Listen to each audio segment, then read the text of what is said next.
Hello everyone and welcome back to another episode of Creator Aspect. Here we have BumpyJake on the podcast. Welcome.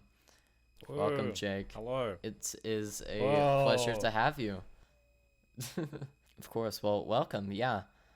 Of course you're an organizer for like tons of different events, an admin, you do editing as well, content. You kind of have a full plate. So, welcome. Yeah, Let's talk about it. I simply do everything. Because the thing is, if you can do everything, then you never have to pay someone to do anything for you. I- That's the grind set right there. I mean, yeah, Just fair do enough. everything. Cool. Yeah, of course you're involved in a lot of projects right now. I mean, which of those are you kind of like most excited about? So there's one I'm excited about, which I can't talk about, unfortunately. Oh. But I don't know if you guys know of MC from last year, but I'm currently working on redoing that Oh, very cool. for a year two, which that's a very cool thing I'm hyped about. Yeah. I don't know. I've got a lot of cool stuff, but most of it is just kind of hypothetical at the moment. But I've got so there's a lot of stuff basically. I finished editing a trailer for something today, so Yeah. Yeah, very very cool. Yeah. Of course you've also worked with like Bisect before. How did you like kind of get connected with them? I see. So technically, I didn't work with Bisect hosting. I worked with BisectStudios, Oh. which is kind of like a thing under them because we're making videos for the BisectStudios YouTube channel. Gotcha. And that was literally just because I got cut up. I got messaged by a friend being like, "Hey, can you help me out with this? Because I'm working on this video and I want like someone else I know I can trust." I was like, "Sure." So then I spent an entire week just in VC working on the video. It's currently being edited and I can vouch it's very cool. And we're gonna be making more hopefully in the future. So Yeah. it's very cool. Wow, that's great. Yeah. Definitely. It's lots of fun to see like kind of the community is like making events and stuff like yeah. Very very cool. Are you working on any older projects again? Well, I mean, yeah, I mean, technically, MC Prom is that is the first thing we're working because BumpyJakes was made by Argon back in August, and then it was kind of silent for a while because obviously they were working on Squid Game, so kind of like there wasn't really anything else going on then. But then earlier this year I was invited along with a bunch of other people, so it is being revived currently with the project Very we're working cool. Nice. All right. How did you kind of start to get involved with events? Like how were like the early events that you organized? on. So I'm assuming you guys know Will. Um. Will Will created. Yes, I've heard. Uh, yeah. So he basically I applied to be a Discord model for him back in 20 basically around this time last year. Because he was like very involved in the Minecraft event scene back then. Not Yeah. so much anymore, but like so because I was a mod for him, he'd like ask his Discord to be like, "Hey, will you help me out with this event?" So then I kind of started working on stuff for him. And I kind of did that for about 6 months, and then I ended up kind of meeting a lot of new people through that and making new connections. So I was kind of able to branch out and just do more things and work for more people.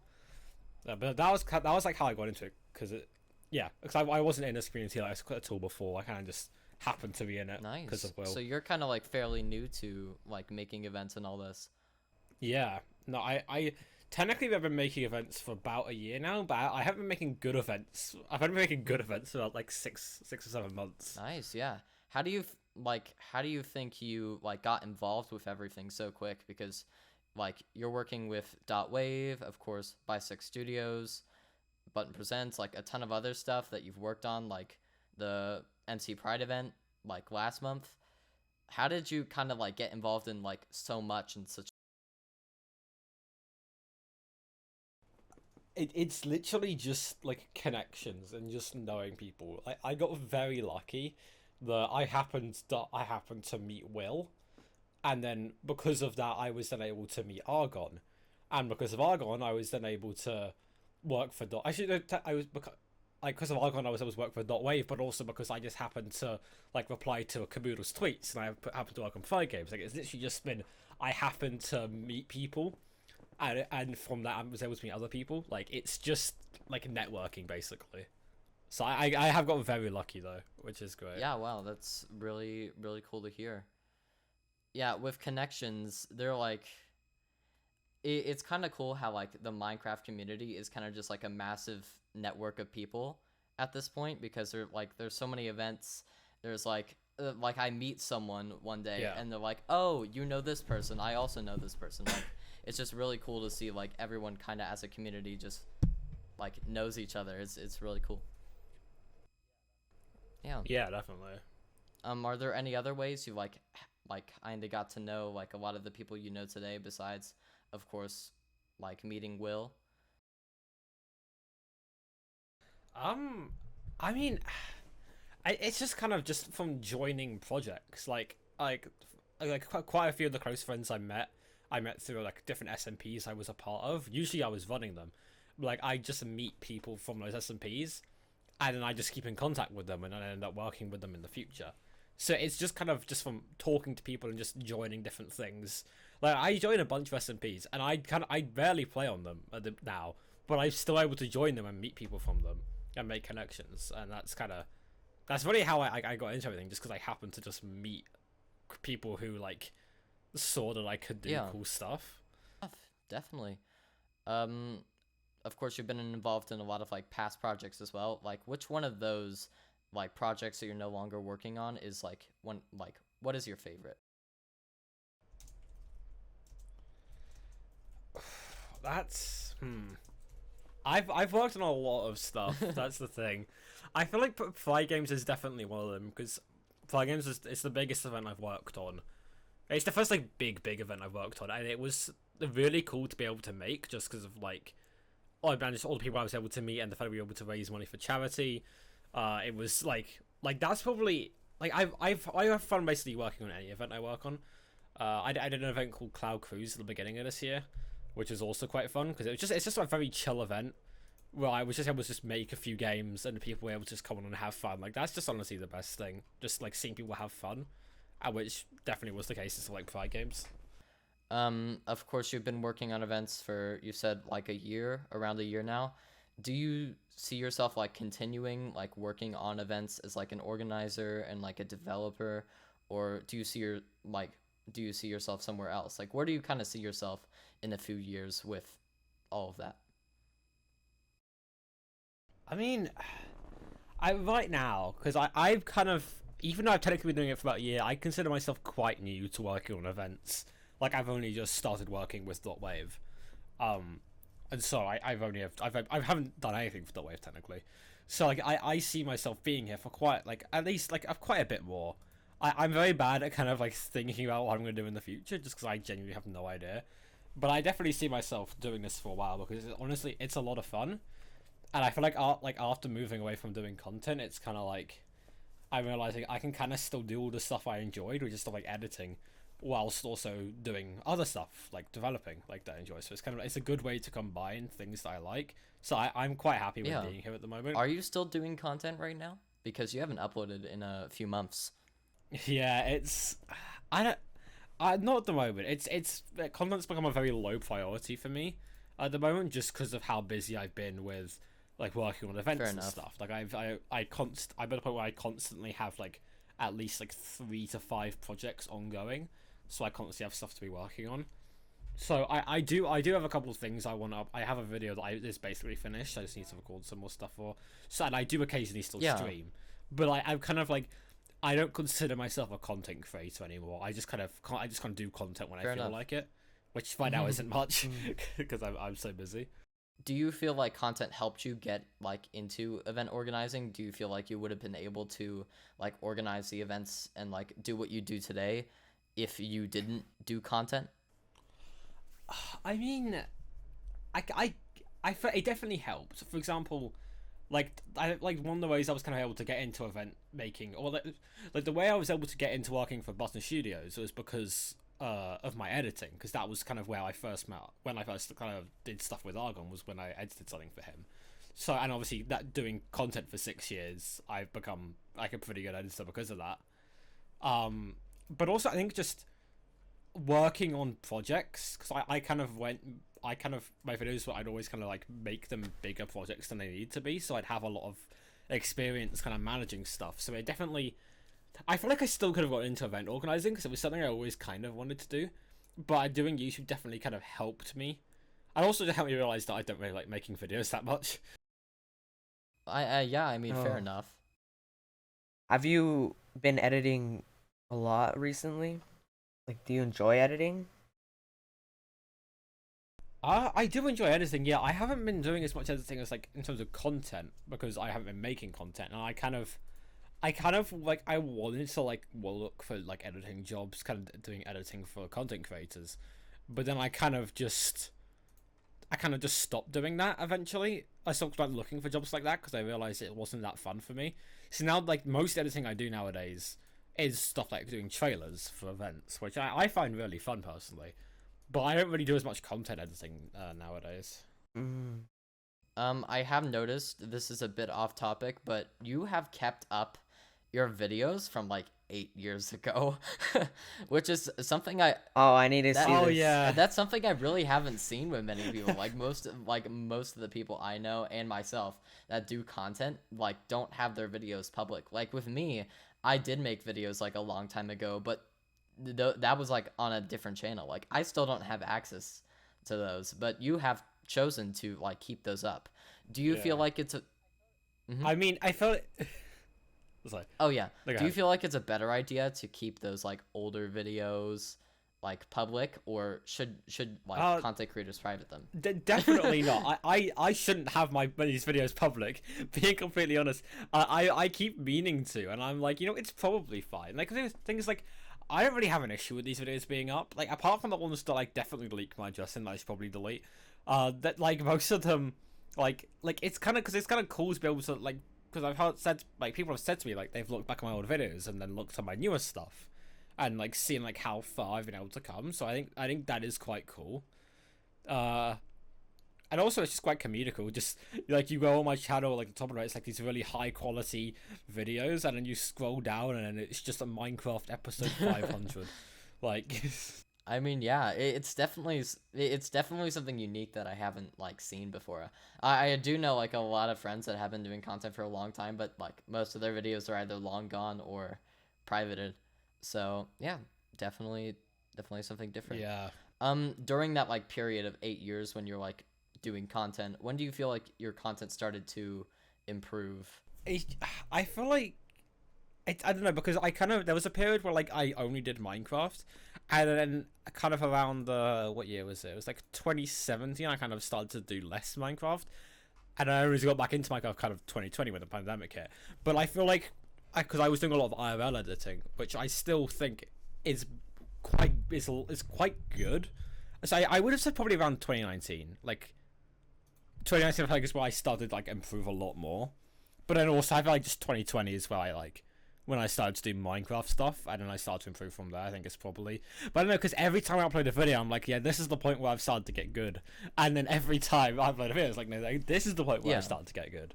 Like I'm very like, I couldn't really pinpoint a certain point because it's just I feel like I'm constantly improving and getting better with every like thing I make.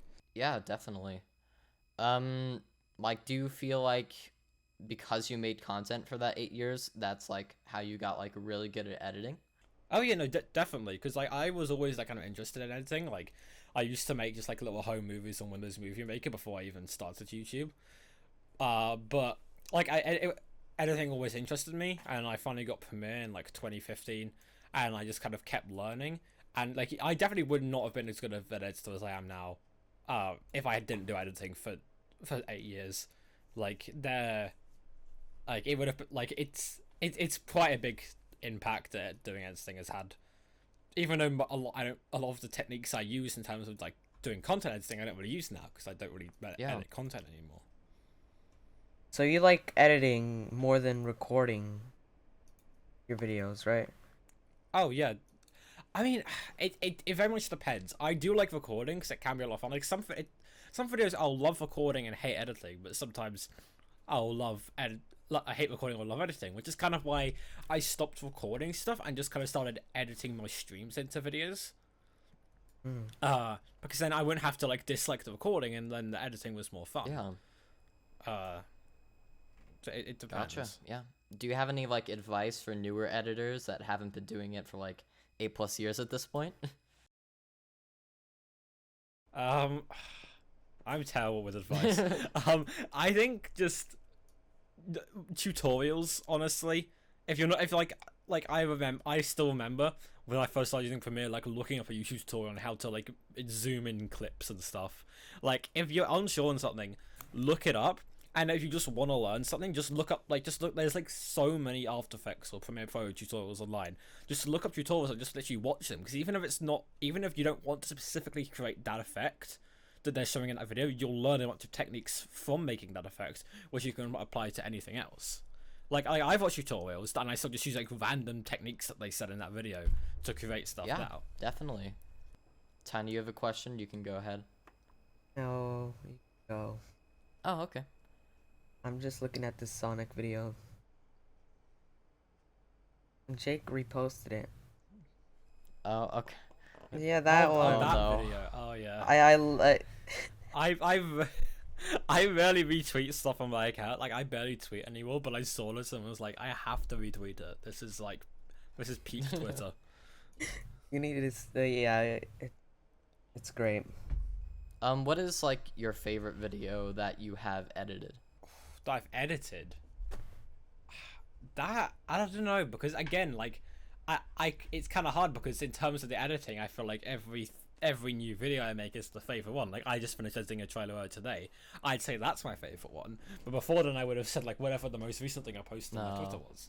So it's like I feel like in terms of content on my channel, any of like the SMP videos I made or the Disneyland video, because those are like the most recent ones. But then also in terms of trailers, I'd say like what trailers have I done? Like I did a trailer for Minecraft Wipeout. That one was great. I did one for Runes SMP. That one was really good. But again, like every time I edit something, it becomes my new favorite thing that I've edited, because if it's not better than the previous thing, then I won't be happy with it. So I have to make everything I edit like better than the previous thing. Fair enough. So Do just constantly. you find that? Do you find that to be like a good thing or a bad thing? 'Cause some people might like find it a bad thing because they like edit for hours, try to make it perfect, more better than before, and just like never stop and end up not posting it. I feel like it's both a good and a bad thing. I think it's more so for me, it's a good thing because it just means I can constantly improve. Like the trailer I finished editing today, I had a bunch of stuff in it that I'd never done before, but it meant because I wanted to perfect it, I would make it literally as good as it could possibly be, even though I'd never done it before. So it's definitely good because it means I can constantly improve and I'll constantly be getting better. But it also can be kind of annoying if I'm sat there like staring at something for ages being like, this is bad, but I don't know how to make it better. So it's kind of a curse on the blessing. Do you want to do like editing for a career? I used to want to, but I'm now realizing when I wanted to do that, I kind of only wanted to do it just because it would be like an extra source of income. Because I hate edits. I realize I don't like editing for other people, like doing content, because I kind of like I love doing things just specifically for myself, because then I know exactly what I have recorded. Like when I was working on a video which I never ended up posting. That like it was basically a bunch of streams I put together into a lore video, but I recorded almost everything in that video because the recordings just weren't that good in my opinion, because they were all from streams. So I feel like I wouldn't really be able to, like, I could do it, like it's definitely something I'm capable of, but I don't think I'd enjoy it that much. Do you kind of think you will focus more on like streaming and content creation in the future, or like organizing and like editing trailers and stuff? I don't really see myself going back into content creation like hard. I realized this when I used to performing a lot, and I realized I much preferred kind of going like doing behind the scenes stuff for theatre, which is what I'm now studying. That's what I'm doing a course on. And I think it's kind of the same for content. Like I'd rather be kind of behind the scenes creating the stuff people can use to make content rather than like actually Yeah. making it myself. Which is why I still love editing, because so a lot of time if I'm making a video, it's just because I loved editing Yeah. it. But that's why I also do a lot of trailers and stuff, because it means I can still edit, which I love doing without actually having to make content. Yeah. Of course, once again, you are involved with like a lot of big projects. There's definitely more in the future that you will be involved with, and you're working in a lot now. What is your like favorite part about being involved with like all these projects and getting to work with others to like make an event happen? I think one of the main things is just being able to meet new people, and meet very Yeah. talented people. It is great. Throughout in like the last year of doing stuff, I've met so many new people, and they've all been so talented, and it's great, because then if I know if I ever need something, I can be like, hey, I know you're good at this, let me talk to you. But also, like, I think the other good thing is just I'm constantly Yeah. improving. Like, I'm a way better like kind of team manager this now than I Yeah. was a year ago. Like, so I'm constantly improving stuff. And then the other thing is, it's just a lot of fun. Like, genuinely, I love making like events, and like I love learning new things, and kind of like working on flag games was so much fun, because it was just a fun thing to make, and just seeing the Yeah. outcome of it, and seeing like literally like everyone loving it, like it was really great. Yeah, definitely. Of course, you did mention this earlier with like content. You are in like you are in and you're like an admin on like several different SMPs. How did you kind of like first get into being an admin on like SMPs and stuff? Again, it was through Will. Well, actually, no. Technically, I ran like quite a few SMPs just on my own. Kind of like last year before I like kind of got into this Yeah. community, and I'd run them with friends and stuff. But like when I got into kind of adminning like the SPs for content creators, that was after I met Will, because I think the first one I did was one that he made that I never actually went ahead. But then because he like constantly get me to run his SMPs, and other creators that run his SMPs would message me like, "Hey, you can run SMPs. Can you help me run Yeah. mine?" So then I kind of just ended up helping a bunch of different creators make their own SMPs. Yeah, that was basically how I got into that. What is it like being an admin on like so many different servers? Well, being an admin on servers in general it's great, because again I get to meet a lot of new people, and also like I realized it's a lot easier to admin on a server than own it, because I can kind of just handle the back end stuff, which I'm good at, rather than having to manage community stuff, which I don't like as much. But being admin on a lot on like multiple servers is usually fine, because a lot of the time the work I do is kind of just I set it up, and then I only work on it when there's an issue. So it's only when like I have multiple SPs that I'm creating at the same time, that's when it's kind of not as fun, because I'm constantly having to go back and forth and like doing the same stuff over and over again, making sure everything's right. Yeah, of course. Do you think you'll like continue to be like focusing on like being an admin on SMPs in the future, or like are you going to go like more of the organizing and like organizing projects route? I mean, I don't have a reason to stop being admin on SPs, but I think I'll probably stop being admin on new SMPs.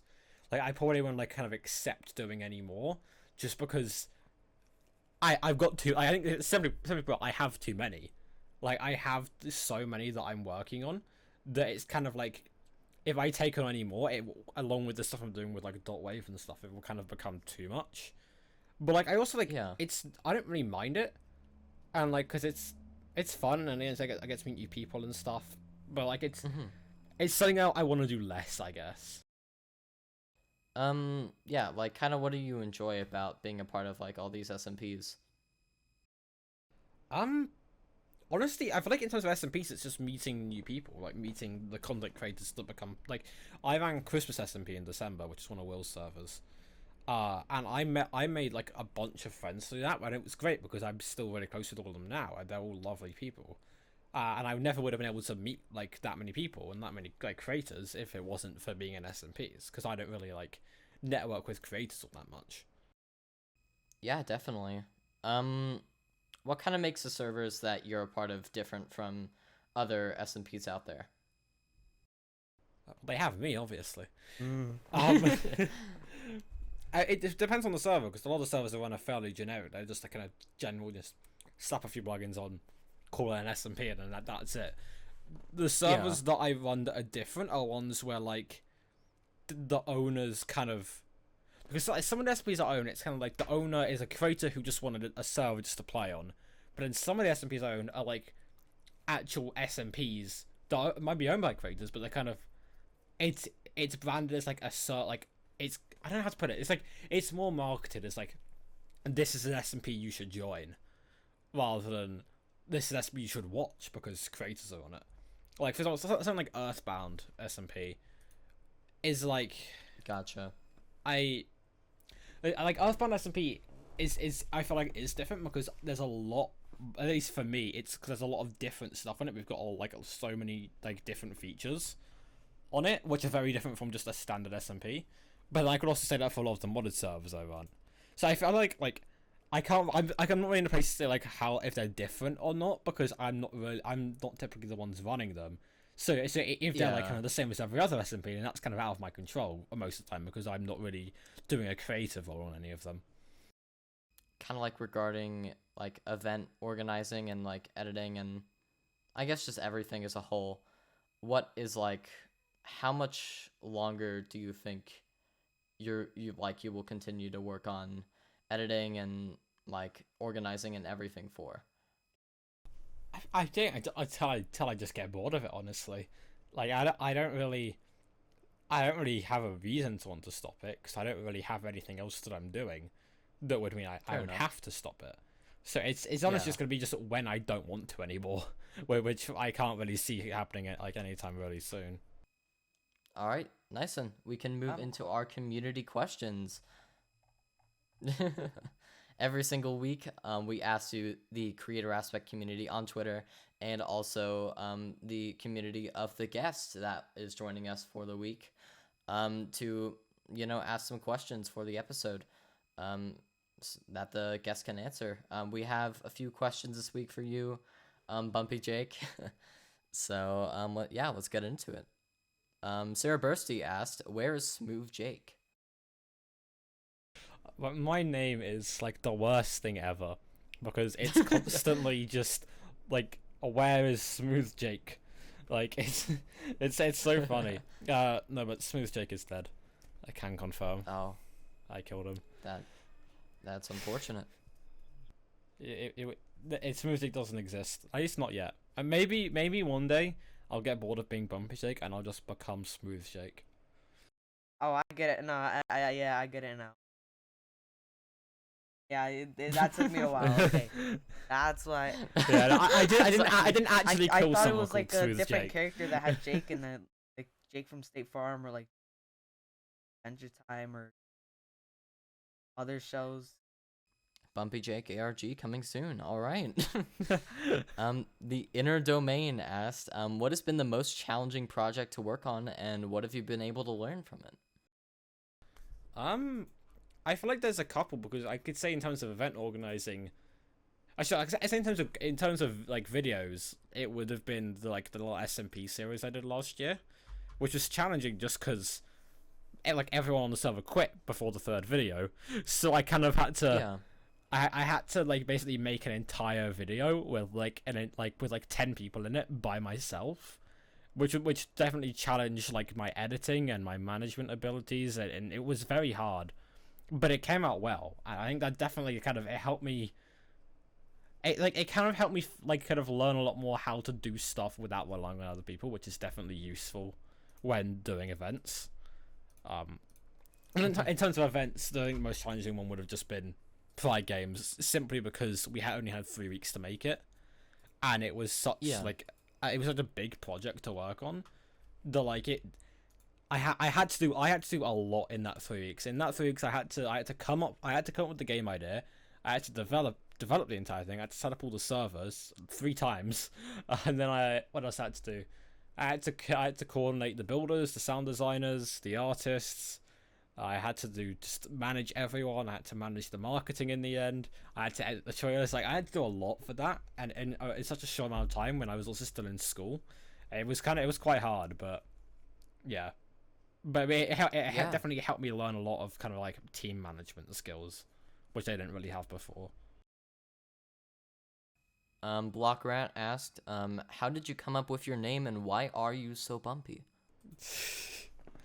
I hate my name and I hate explaining Let's get the origin it. story.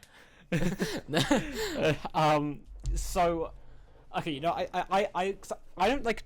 I talk about it sometimes, but it's also just such an annoying story to tell. Basically, I don't know if any of you are familiar with the YouTuber Stampy. Yes. Yes, I am. So basically, because like Stampy was like the first YouTuber I ever watched back in the day, and was like the person who inspired me to make content. Cliche, I know, but like, so I was like, okay, I'm gonna make my YouTube name, because it was really just Jake W. Before I came up with a name. So like, okay, I was like Stampy Longhead, Bumpy Longbottom, and that was my name till about 2016. It was Bumpy Longbottom. It was a terrible mistake. So then in 2016, I was making my first Instagram account, and I was like, okay, how can I combine my YouTube name and my real name? I was like BumpyJake, and I ended up just changing everything else to that, and I'm now far too much. I now don't think I could ever leave that name now, because I don't know what I'd even go to. You're too far from a rebrand at this point. You're just stuck as BumpyJake. I'm 6 years too far from a rebrand. I've put money into this name. Oh wait, you have? Well, yeah, I own BumpyJake.com, so I didn't even notice that you actually just bought a name for BumpyJake. I mean, you could always like change over to SmoothJake or something. Yeah, always an option. That would be a great idea. Yeah, if I really want to rebrand, I'm just gonna rebrand to SmoothJake. Of course, great use of money, you know. Of course, next up we have Bonai to ask, do you understand the fun and the horror of editing? Oh, very much so. I feel like I don't really have to put up with it as much anymore, just because I don't do content editing. Because obviously, when you do that, you have to subtitle, which is the worst thing in the world. And if any editor disagrees with me, then they're crazy. I'll tell you that now. But like, I definitely understand it. But yeah, I don't know. I can deal with it now. It's just you have to. Things with editing is you have to be very patient, and I'm not a patient person at all. So I don't really know how I'm able to be a good editor, because I just especially I don't do much intricate stuff. Like, where I have to like people edit and they have to like mask around stuff very intricately. I never do that, just because I don't have the patience to just mask around like a body for like a 3-second shot, but it'll take me 10 hours. Like, it's I don't have that kind of attention. Fair enough. Yeah, a previous guest on Creator Aspect who was also like an editor, like gave a take that like subtitles actually like didn't help videos like at all in terms of like algorithm or whatever. Like it just like didn't help whatever, like subtitles were unnecessary. Would you like agree or disagree with that take? I mean, I can't really say, because the thing is, when I did content, I never really bothered with looking into any algorithm stuff, so I never really knew like if what I was doing was good for the algorithm or not. Like, it turned out some stuff I did was, because I got like 100k views on an SMP video, but I never really kind of like purposefully went for that kind of stuff. I didn't do subtitles for algorithm. I just kind of did it because in a lot of videos it'd be really hard to hear what some people were saying, because some people would just have really crap mics. But then I was like, it looks weird if I only subtitle like half a video, so then I would just subtitle the entire thing, and I kind of just got into that habit. The biggest mistake I could have made, but I feel like it makes the videos like look better. I mean, yeah, fair enough then. Bright Bitez, I'm so sorry if I messed It's that Bites, up. Mr. Bright Bites, good friend of mine. Well, yeah, I completely butchered that. I'm very sorry. They asked, who is the man in the pumpkin? Who is the man in the pumpkin? You see, this is a reference to a music video I made last year called Pumpkin Man. You made a music video? Oh, I did, and it's a fabulous music video, I will tell you that. How did I not notice that? I have two songs on Spotify. I have Bucket Man and I have Pumpkin Man. Pumpkin Of Man being course. the sequel to Bucket Man. It's a great tale. I'll tell you that much. Like the whole started because I was during the first quarantine and I looked out my room and you know where people like they go up on like those kind of buckets on top of like vans to like fix a telephone pole or something. So I walked out my window and there was a guy across the street who was doing that. And I was like, I'm gonna make a song about this man who's fixing the telephone pole. And I'll call it Bucket Man because he was in a bucket. And then 2 years later, I saw my friends who were like, you need to make another one. So okay, I'll do Bucket Man, but I'll replace the word bucket with pumpkin. And it was incredible. I'm a very creative person. Who was the person under the pumpkin though? You never answered the question. Oh, I don't know. It's me. I'm the man in the pumpkin. Oh. If you look at the video, I'm wearing the pumpkin costume. I am the man in the pumpkin. Han the Twitch asked, "What is your favorite? Oh no, I'm gonna mess up this pronunciation again. Natron quote and memory. Oh no, I probably messed up. Natatron. Oh my god. It's This wasn't. Natatron. What is your favorite Natatron quote and memory? There you go. Okay. For context, Natatron is Natatron is it's a SMP that the inner domain owns that I help run. It was also like where it actually no, technically. Oh no, yeah, that was it. Yeah, so we it's an SMP that I helped him run that we work out really in the third season of. It's just like a small server with friends on, and we also ran events under the name Natatron MC for a little bit. But yeah, so we have an entire quote book of very questionable things, from that server. Like I probably couldn't say any of these quotes because most of them are very problematic. Oh no. I don't know how much I'm allowed to say on here without getting cancelled, but there's a lot. But I will get cancelled if I'm gonna get cancelled for something. It will be because of this quote book. I'm telling you. Are you the only person? I think one of the favorite ones was just it was in a group chat. I think like during the server, and the domain he sent a message through group chat. He was trying to say like, "Ayo, give me some of whatever we were talking about," but he just said "son." So the rest just read "Ayo, give me son," and it's probably doesn't sound that funny, but it was very funny to everyone else. So yeah. Of course. Any favorite memories? I don't know. I don't have any favorite memories from it. I think any of the favorite memories I have were just memories from the quotes, because they're probably like the funniest memories. Well then, yeah, I think that wraps it up. Thank you, BumpyJake, for coming on the podcast. It was a pleasure. Thank you. Thank you for having me. I coming. appreciate it. Yeah, of course. And yeah, that about wraps up the episode. Thank you everyone for watching another episode of Creator Aspect. And we'll see you next week. All right. Hello everyone. No way, the episode isn't over yet. I just have an announcement. Very sorry that this cannot be a live episode. Of course, if you didn't already pick up, because things are a bit more scuffed than usual, I am in New Mexico right now. I am not currently at my main recording location. So yeah, next week's episode should be back to normal, and I'm excited for the next couple of episodes. We're gonna have some amazing guests on, and I can't wait. So see you there. Episode 30 will be live, and every 10th episode after that should be live as well. But yeah, sorry about it not being live this episode. Hope you enjoyed. Of course, BumpyJake is amazing. Go check him out. He has YouTube. He's an editor. He's involved with a ton of different projects. So go check him out. All right. Well, thank you everyone for watching this week, and see ya.